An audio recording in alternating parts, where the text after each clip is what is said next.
말씀 야고보서 3장 13절에서 18절까지의 말씀입니다. 야고보서 3장 13절에서 18절입니다.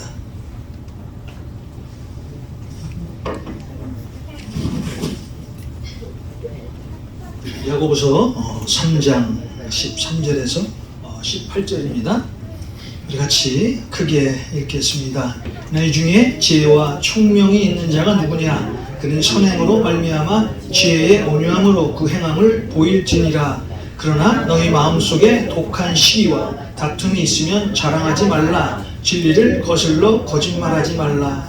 이러한 지혜는 위로부터 내려온 것이 아니요 땅 위의 것이요 정욕의 것이요 귀신의 것이니 시기와 다툼이 있는 곳에는 혼란과 모든 악한 일이 있음이라. 오직 위로부터 난 지혜는 첫째 성결하고 다음에 화평하고 관용하고 양순하며 긍휼과 선한 열매가 가득하고 편견과 거짓이 없나니 화평하게 하는 자들은 화평으로 심어 의의 열매를 거두느니라. 아멘. 여러분이 잘 아시다시피 야고보의 핵심은 믿음을 통해서 우리의 믿음은 행함을 통해서 드러난다고 말씀하시는 하나님의 말씀입니다. 그래서 야고보서 2장 17절에 보면 행함이 없는 믿음은 그 믿음 자체가 죽은 믿음이다 라고 말을 하고 있습니다. 그런데 사실 우리가 행함으로 구원을 받을 수가 없습니다.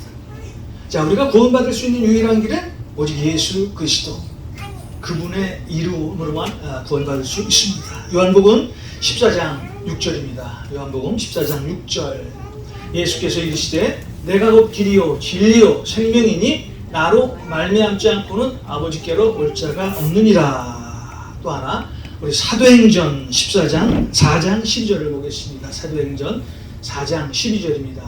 다른 이로서는 구원받을 수 없나니 천하 사람 중에 구원을 받을 만한 다른 이름을 우리에게 주신 일이 없음이라 하였더라. 자, 우리가 구원받을 수 있는 유일한 길은 예수 그리스도를 믿는 길입니다. 자, 그 어떤 것으로든 여러분이 구원받을 수 없어요. 여러분이 너무 착해요. 정말 좋은 일을 많이 합니다. 그런데 그런 것으로는 우리는 절대 구원을 받을 수가 없다는 거예요. 자, 그런데 오늘 야고보가 야고보서에서 강조하고 있는 것이 반드시 구원받은 백성이라면, 자, 그 구원받은 그 백성이라면은 하나님께서 주신 그 믿음을 가지고 그 믿음을 통해서 반드시 선한 행동으로 드러난다는 거예요.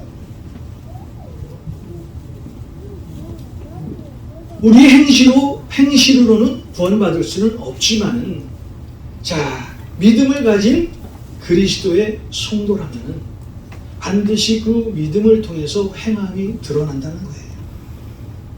자, 오늘 여러분의 믿음이 여러분의 선한 행함을 통하여 하나님의 영광이 날마다 드러나시길 주님의 이름으로 간절히 축원드립니다. 아멘. 자, 오늘 우리가 읽은 야고보서에서는 하나님 편에서 보면 사람은 두 부류의 지혜를 갖고 사는 사람으로 나눈다고 오늘 말을 하고 있는데, 그 한 부류는 오늘 말씀 15절에 나오는 것처럼 땅 위의 것과 정욕의 것과 귀신의 것에 붙잡혀 살아가는, 다시 말해서 이 세상의 지혜를 가지고 살아가는 한 부류가 있고요.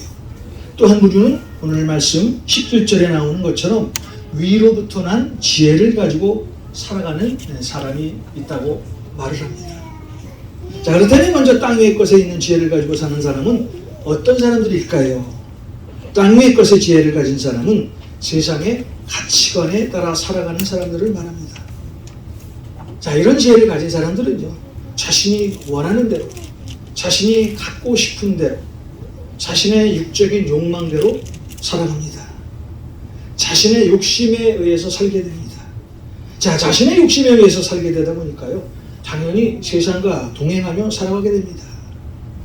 자, 이런 지혜를 가지고 사는 사람의 특징이 뭘까요?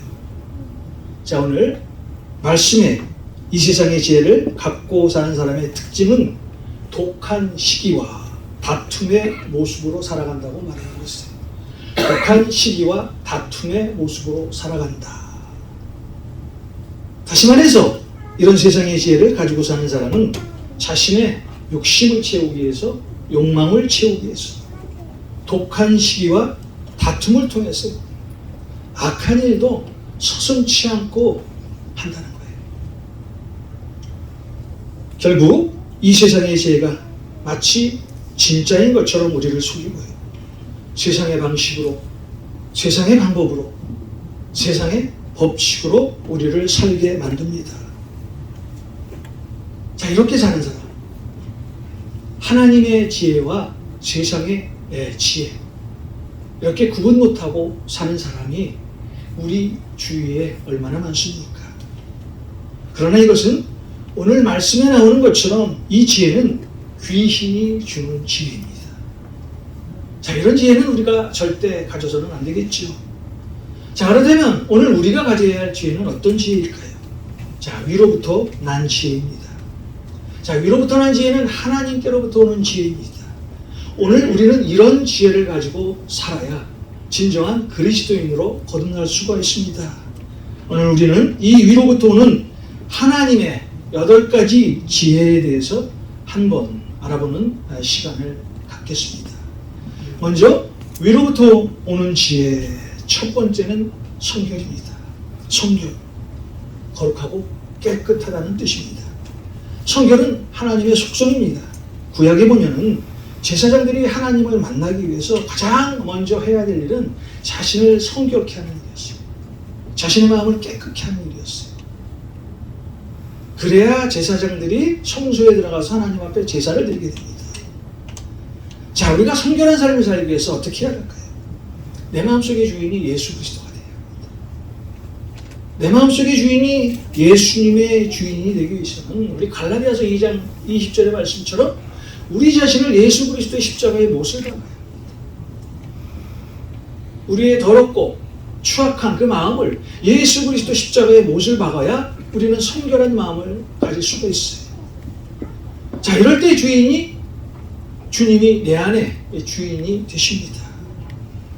주님이 내 안에 주인이 되시고 내 안에 주님이 동행하시면요, 내가 갖고 있는 죄가 사라집니다. 내가 갖고 있는 욕심이 사라집니다. 내가 하고 싶은 그 욕망이 사라지게 됩니다. 자, 그럴 때 그리스도의 성결한 영이 우리 안에 임하게 됩니다. 자, 이렇게 주님이 내 안에 주인이 되면 오늘 야고보 사도가 지적한 것처럼 땅 위의 것인 시기, 다툼, 자랑, 거짓, 이런 모든 것들을 제거할 수 있다는 것입니다.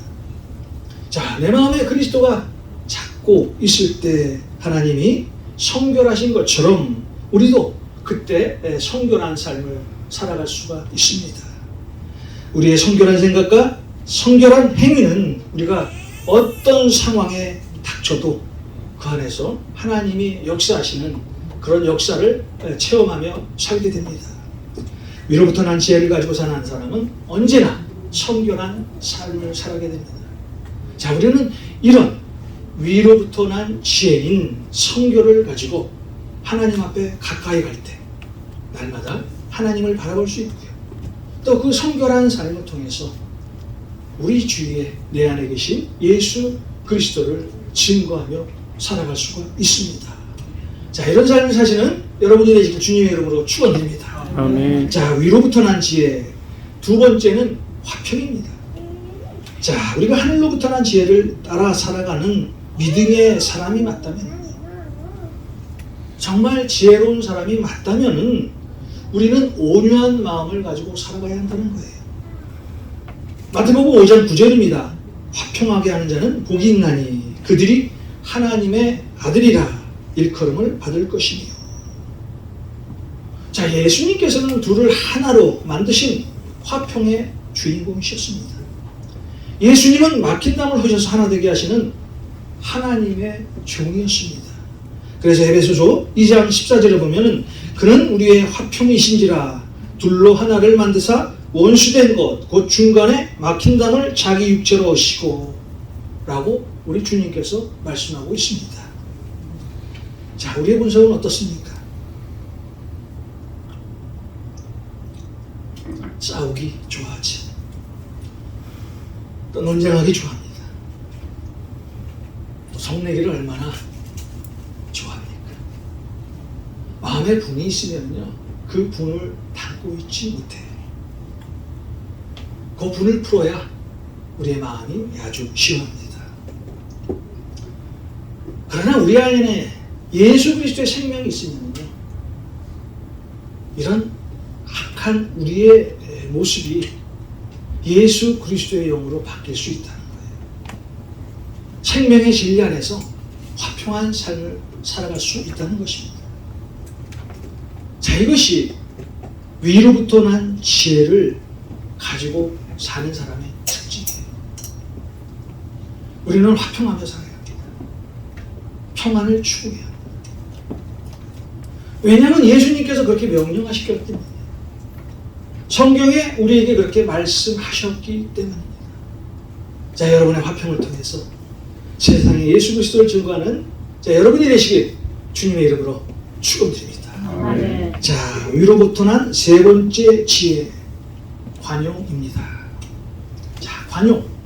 자, 우리의 너그러운 마음을 말하죠. 마음이 너그러운 사람은요, 자신을 내세우지 않아요. 항상 남을 위해서 일을 하게 됩니다. 남을 격려하게 됩니다. 남을 세워주게 됩니다. 또 어떤 일이 있더라도 관용한 사람은요, 늘 남을 용서하며 살게 됩니다. 하나님께서 우리를 향하여 오래 참으시며 용서하시고 회개하고 변화되어 새로운 삶을 살아가기를 소원하시는 그 마음이 곧 하나님의 관용의 마음이라는 거예요. 그래서 관용한 마음을 가진 사람은요, 누가 나를 확 속을 뒤집습니다. 누가 나를 정말 힘들게 해요. 누가 나를 정말 어렵게 해요. 자, 그런 행위에 대적하지 않습니다. 예수 그리스도의 마음을 가지고 꾹 참고 자신의 화를 다스리며 예수님의 모습을 주위 사람들에게 드러나게 됩니다. 자, 사도 바울이 빌립보서 4장 5절에 이렇게 말씀합니다. 너희 관용을 모든 사람에게 알게 하라. 주께서 가까우시느니라. 너희 관용을 모든 사람에게 알게 하라. 주께서 가까우시느니라. 또 고린도후서 10장 1절에 보면 성도들을 대하는 이 사도 바울의 마음이 나오는데요. 사도 바울이 고린도 후서 10장 1절에 자신의 마음을 이렇게 소개합니다. 그리스도의 온유와 관용으로 친히 너희를 권하고, 그리스도의 온유와 관용으로 친히 너희를 권하고. 자, 사도 바울이 특별히 저와 여러분에게 부탁하는 것은 믿음의 말씀으로 모든 사람에게 관용하며 살라는 거예요. 관용은요, 성숙한 인격을 가진 성도의 모습입니다. 자, 여러분들이 오늘 위로부터 난 지혜를 가지고 이 신앙 생활을 하신다면 언제 어디서든지 반드시 관용한 마음을 가지고 살아갈 수가 있습니다. 자, 이런 마음을 가지시길 주님의 이름으로 다시 한번 축원드립니다. 자, 위로부터 난 지혜, 네 번째는 양순입니다. 자, 양순. 하나님의 말씀을 거역하지 않는 거예요. 하나님의 말씀에 절대 순종하는 거예요. 자, 우리가 양순해지기 위해서는 어떤 삶을 살아야 할까요? 나의 옛사람이 죽어요. 그런 중 누구든지 그리스도 안에 있으면 새로운 피조물이다. 이전 것은 지나갔으니 보라 새 것이 되었도다. 그런 중 누구든지 그리스도 안에 있으면 새로운 피조물이라. 이전 것은 지나갔으니 보라 새 것이 되었도다. 그리스도의 마음을 가지고 살면은요, 우리의 옛자가 다 죽습니다. 그리스도가 내 마음의 주인이 되시면 내 과거의 모습이 다 사라지게 돼 있어요. 우리는 이런 마음을 가지고 살아야 합니다. 그래야 하나님 앞에 양순한 삶을 살 수가 있어요. 여러분, 구약에 나오는 에서를 잘 아시잖아요. 죽 한 그릇 때문에 동생 야곱에게 장자의 권한을 넘기게 됩니다. 어떻게 보면 에서는요, 하나님의 말씀에 순종하지 않았던 사람이에요. 하나님의 말씀을 멀리했던 사람입니다. 자, 이런 에서가 성경에 어떻게 기록되어 있을까요? 말라기 1장 2절과 3절, 그리고 로마서 9장 13절에 보면 에서의 모습이 그대로 드러나 있어요. 내가 야곱은 사랑하고 에서는 미워하였다. 내가 야곱은 사랑하고 에서는 미워하였다. 자, 이것이 누구의 말이에요? 하나님이 하신 말씀입니다. 자, 또 히브리서 12장 16절에 자, 에서에 대한 말이 나오는데요. 히브리서 12장 16절입니다.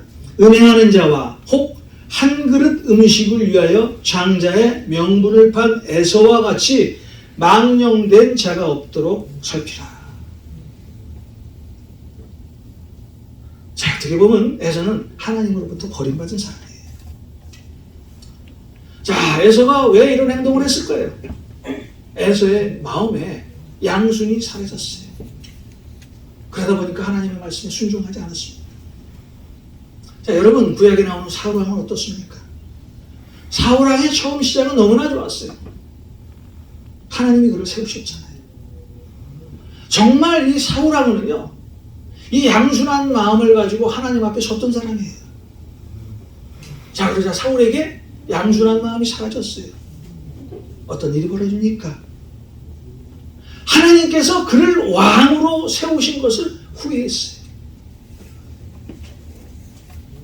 사울왕에게 양순한 마음이 사라지자 그에게 악한 영이 들어오기 시작합니다. 자, 여러분, 하나님께서 이 세우신 사람들이요, 하나님께서 그를 끝까지 지켜주시는 것이 아니에요. 우리가 말씀에서 멀어지고 기도하지 않고 세상과 동행하고 살다 보면은요, 우리도 똑같이 사울왕의 신세가 될 수 있다는 거예요. 그래서 우리는 말씀을 가까이 합니다. 늘 기도해야 합니다. 자, 말씀과 기도를 우리 손에서 절대 놓쳐서는 안 돼요. 자, 그럴 때 우리에게 양순한 마음이 떠나게 된다는 거예요. 양순한 마음이 떠나면은 우리는 우리의 생각대로 살게 되고요, 하나님의 말씀에 절대 순종하지 못하며 살게 됩니다. 자, 양순은요, 하늘로부터 우리에게 주신 하나님의 마음입니다. 자, 이런 지혜를 가지고 사시는 자, 여러분이 되시길 다시 한번 주님의 이름으로 축원드립니다. 자, 위로부터 온 지혜 다섯 번째는 긍휼입니다. 로마서 9장 15절입니다. 로마서 9장 15절입니다. 모세에게 이르시되 내가 긍휼히 여길 자를 긍휼히 여기고 불쌍히 여길 자를 불쌍히 여기리라 하셨으니, 모세에게 이르시되 내가 긍휼히 여길 자를 긍휼히 여기고 불쌍히 여길 자를 불쌍히 여기리라 하셨으니. 여러분, 긍휼이란 그냥 불쌍한 마음을 가지고 다른 사람을 바라보는 것이 아니에요. 정말 어떤 사람을 바라볼 때 예수님의 마음을 가지고 그 사람을 바라보면서 정말 안타깝고 불쌍해서 아무런 조건 없이 그냥 도움을 주는 행위가 바로 긍휼이라는 거예요. 세상의 지혜는 사람의 잘못이나 실수에 대해서 비난하고 정죄합니다. 그러나 긍휼은요, 자비와 용서를 나타내죠.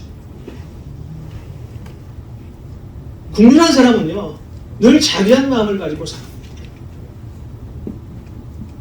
그리고 어떤 일을 만나도 화내지 않아요. 누가복음 15장에 보면은 이른 아들을 되찾는 아버지의 비유가 나오는데, 자, 어느 마을에 아버지에게 일찍이 유산을 달라고 해서 타국에 간 아들이 있었습니다. 그런데 이 아들이 타국에서 그 많던 그 유산을 다 날리게 됩니다. 자, 이 아들은 그 유산을 다 날리고 남의 나라에서 돼지 위에 사는 그런 비참한 생활을 하게 되죠.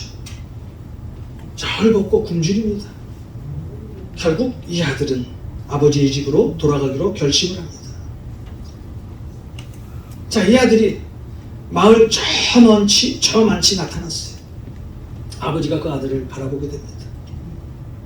그 아들을 보자 달려가서 입맞춤을 하고 껴안고, 그리고 송아지를 가지고 잔치를 걸고 새 옷을 입히고 그 아들 손에 가락지를 끼우고 신을 신고 동네 모든 사람들에게 내 아들이 왔습니다, 내 아들 한번 봐주세요 라고 자랑을 하고 다닙니다. 자, 여기 누가복음에서 나오는 이 아버지의 마음이 바로 국률한 마음이에요. 국률한 마음을 가진 사람은 모든 사람을 용서할 수가 있어요. 모든 사람을 너그러운 시선으로 바라볼 수가 있습니다. 어떤 환경에서도 남에게 용서와 자비를 베풀고자 하는 마음이 바로 국률입니다. 자, 위로부터 난 지혜를 가지고 신앙생활을 하는 사람은 반드시 국률한 마음을 가지고 살게 돼 있어요. 자, 여러분도 이런 국률한 마음을 가지고 여러분 주위에 예수 그리스도에 나타내시는 그런 한 분이 되시길 주님의 이름으로 축원드립니다. 자, 위로부터 난 6번째 지혜, 선한 열매입니다. 자, 선한 열매는요 반드시 행위로서 드러납니다. 자, 이런 사람은요 선한 열매를 맺는 사람은요 누가 도움을 청하면요 그 도움을 거절하잖아요.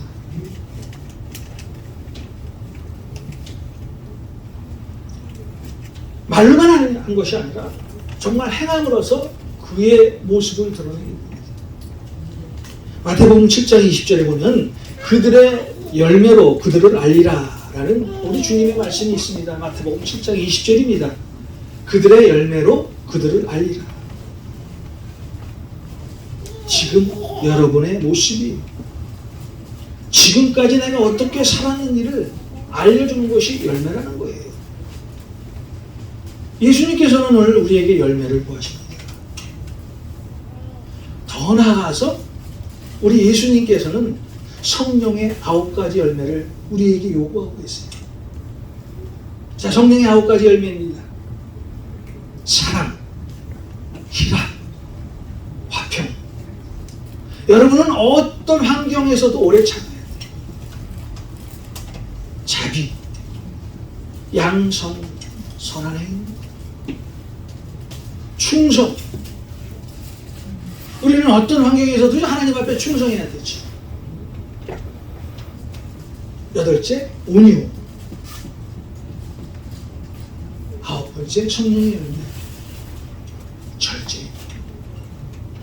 사랑의 열매. 희락의 열매. 화평의 열매. 오래 참음의 열매. 자비의 열매. 양선의 열매. 충성의 열매. 온유의 열매.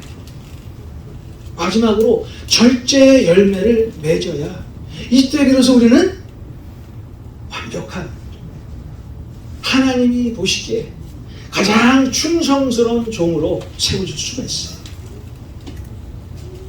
자, 위로부터 난 지혜를 가진 사람 반드시 선한 열매를 통해서 그 행위가 드러난다. 죽은 나무는 열매가 없어요. 좋은 나무에는 좋은 열매가 맺어지게 되겠죠. 여러분, 위로부터 난 지혜를 가지시고 선한 열매를 맺으시라. 그래서 주님 앞에 쓰임받는, 주님 앞에 칭찬받는, 하늘에 상급을 쌓는 여러분이 되시길 주님의 이름으로 축원드립니다. 자, 위로부터 난 지혜. 7번째는 편견이 없어야 된다는 거예요.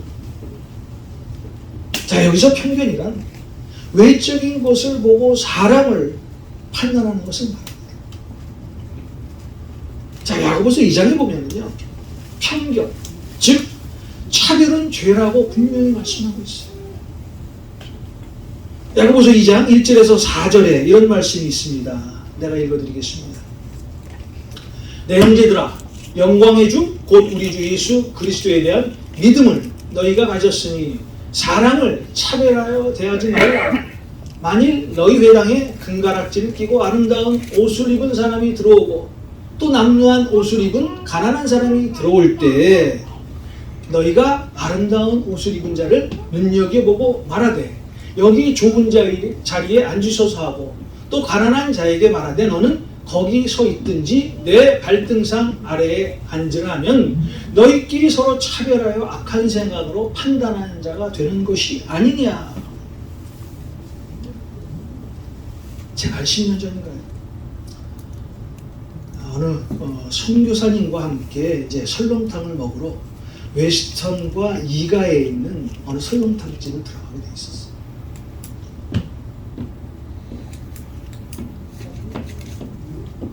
그때 제가 탔던 차가 좀 보기에 좋지 않았던, 좀 남과는 다른 그런 차였었던 것 같아요. 자, 여러분 식당에 가면 발레 파킹을 하잖아요. 그렇죠? 이제 그 식당을 들어가려고 이제 발레 파킹 줄에 쭉 차를 대고 기다렸습니다. 내 앞에 차가 한 2대, 3대가 있었어요. 정확히 기억나지는 않지만 내 앞에 차가 아마 렉서스였을 거예요. 그 앞에 차는 어떤 차였는지 모릅니다. 자, 그 주차장 관리인이 첫 번째 차를 주차시키고 또 내 앞에 있는 그 차를 또 주차시키고 이제 세 번째 내 차가 그 사람 앞에 왔어요. 그 사람이 내 차를 딱 이렇게 보더니요, 딱 한마디, 아저씨 차는 저쪽으로 갖다 대세요. 싫어해요.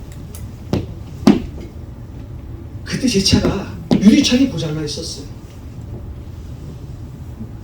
닛산 센트라라는 차였습니다. 순간적으로 마음이 상했어요. 저 사람도 외적인 차를 보고 나를 판단하는구나. 나는 발레 파킹비 이불이 굳었습니다. 그렇죠? 내가 파킹했습니까? 내가 좀 다 먹고 성교사님과 이제 이런저런 얘기를 하고 나왔어요. 그때 내 마음 가운데 발레 파킹비가 이불이었었는데 그 이불을 안 주자니 마음이 좋지 않았어요. 그런데 그 상황에서는 나는 발레 파킹 이불을 안 줘도 돼요. 그렇죠? 왜냐면 내가 파킹한 거니까. 그 사람에게 나중에 나오면서 이제 이불을 주고 나왔는데 그때 제가 느낀 감정은 처음에는 참 섭섭하고 또 소외된 느낌도 들고 한편으로는 분도 생기고 저 사람은 외적으로 우리를 바라보는구나 라는 것을 그때 느꼈어요. 자, 하나님은 우리의 중심을 보세요. 그죠?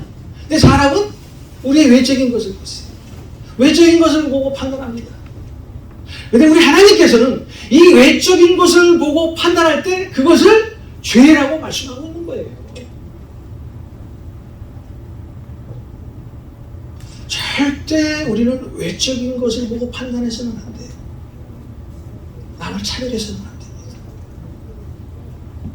하나님을 향해서는 두 마음을 품지 않아야 됩니다. 그러나 우리는 모든 사람을 편견 없이 차별 없이 바라보는 것이 필요하다는 거예요. 여러분 오늘 기억하십시오. 위로부터 난 지혜, 편견이 없어요. 차별이 없어요. 모두 다 동등합니다. 배운 자나 못 배운 자나 가진 자나 없는 자나 목사나 성도나 다 주님 안에서 한 자녀예요.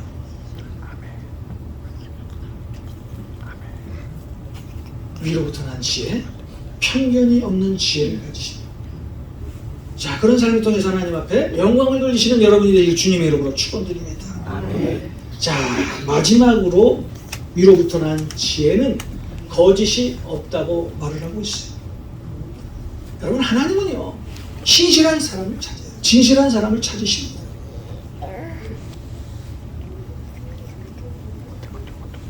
자, 우리가 거짓말을 한번 해보면 자꾸 거짓말을 하게 됐어요. 진실을 말하면 진실 말한 그것으로 끝입니다. 자, 야고보가 그 2000년 전에 이런 편지를 쓴 이유는 자, 그 당시에 예수를 믿는다고 많은 사람들이 말은 하면서도 편견에 사로잡히고 남을 차별하고 거짓말하고 시기하고 다투고 진리에서 멀어지자 야고보서는 이 성도들에게 이 편지를 쓰게 된 거예요. 우리는 하나님 앞에 정직해야 합니다. 하나님 앞에 거짓이 없어야 합니다.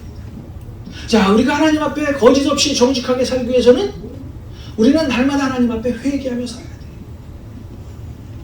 회개가 뭡니까? 하나님 앞에 우리의 죄를 고백하는 거예요. 여전히 우리는 죄의 본성에서 살기 때문에 내 마음 가운데 있는 이 모든 마음의 생각은요, 죄입니다. 오늘도 이 내 마음 가운데 있는 죄를 그리스도의 보혈로 없애기 위해서 나는 여러분 앞에 서기 전에 하나님 앞에 가장 먼저 하는 것이 회개예요. 자, 회개를 통해서 내 마음을 깨끗이 다질 수가 있습니다. 여러분, 하나님 앞에 진실하십시오. 거짓 없이 한번 살아보십시오. 하나님께서 여러분을 통해서 어떤 역사를 이루실지 한번 기대해 보시기 바랍니다. 하나님은 신실한 사람을 쓰세요. 진실한 사람을 사용하십니다. 자, 여러분, 오늘 야고보서에 나온 위로부터 나온 지혜 8가지입니다. 성결, 화평, 관용, 양순, 긍휼, 선한, 열매, 편견, 거짓이 없는 것. 이 특징들이 조화를 이루고 살아가는 모습을 한번 여러분 그려보세요. 여러분이 이런 지혜를 가지고 살아가는 모습을 한번 그려보시라는 거예요. 자, 여러분의 삶에 이러한 지혜가 가득하다면 어떻겠습니까? 하나님께서 얼마나 좋아하시겠어요? 하나님께서 얼마나 기뻐하시겠어요? 자, 이런 삶이 우리의 모습이 되어야 한다는 거예요. 자, 우리에게 이 모든 특징을 완벽하게 보여준 한 사람이 계시죠. 누구입니까? 바로 예수 그리스도이십니다. 그분은 이 위로부터 난 이 지혜를 우리에게 완벽하게 보여주셨어요. 이런 주님의 모습을 보고 우리도 이런 삶을 살아야 한다는 거예요. 야고보가 오늘 말한 8가지 위로부터 난 지혜의 이 모습은 바로 예수님의 모습입니다. 오늘 하나님께서는 야고보서를 통해서 여러분들에게 명령하시는 거예요. 하나님의 말씀은요, 그냥 우리가 듣고 버리는 말씀이 아닙니다. 어떻게 보면 성경의 모든 말씀은 하나님의 명령이에요.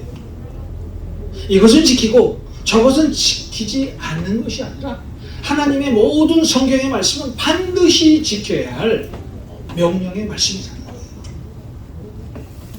우리가 진짜 믿음을 가지고 있다면 하나님께서 위로부터 난 지혜를 주셨기 때문에 이 지혜를 가지고 살아갈 수밖에 없습니다. 그런데 분명한 것은요, 이 지혜를 갖기 위해서 반드시 하나님의 도움이 필요합니다.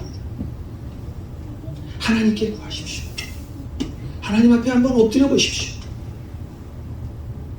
자, 그리하면 후회 주시고 꾸짖지 아니하시는 우리 하나님께서 여러분에게 이 모든 지혜를 주실 것입니다. 아멘. 야고보가 오늘 저와 여러분에게 말합니다. 지혜가 있다고 말하는 여러분에게 묻겠습니다. 여러분은 지금 어떤 지혜를 가지고 살아갑니까? 자, 야고보가 오늘 다시 한번 여러분에게 묻습니다. 지혜가 있다고 생각하는 여러분에게 한번 물어보겠습니다. 여러분이 갖고 있는 지혜는 어떤 지혜입니까? 자, 이 물음에 대한 답, 여러분에 대한 답을 제가 오늘 읽어드리겠습니다. 오직 위로부터 난 지혜는 첫째 선교라고, 다음에 화평하고 관용하고 양순하며 긍휼과 선한 열매가 가득하고 편견과 거짓이 없나니. 오늘 여러분이 하나님께서 답한 말이에요. 다시 한번 여러분도 크게 읽으시기 바랍니다. 오직 위로부터 난 지혜는 첫째 선교라고, 다음에 화평하고 관용하고 양순하며 긍휼과 선한 열매가 가득하고 편견과 거짓이 없나니. 자, 이런 삶을 사시는 여러분이 되시길 주님의 이름으로 간절히 축원드립니다.